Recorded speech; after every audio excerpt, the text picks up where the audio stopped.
All right, we're back at this 1.5 ton head, and actually ton and 3/4, I believe this is head, and really old LG unit from from 2016.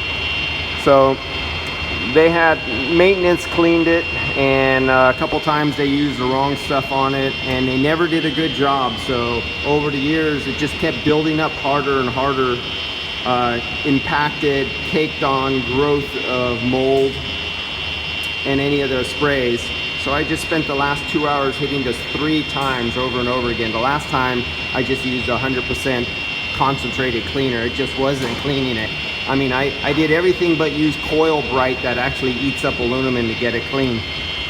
So this is what happens.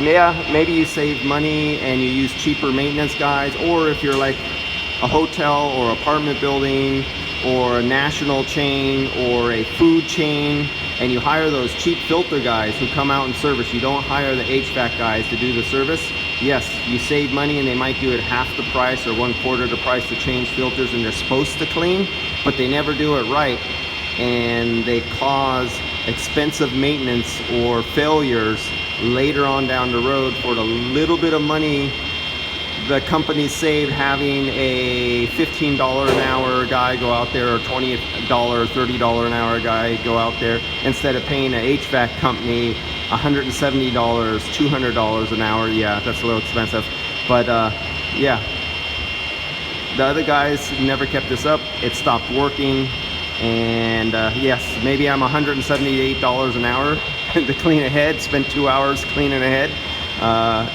You almost could buy the head for that price, but they're up and running, and they could get this room going. And it's the difference between it constantly going down by having the wrong people maintenance it, and then having it maintenance once right by the right person. All right, I'll see you guys later. Pennywise Dollar foolish.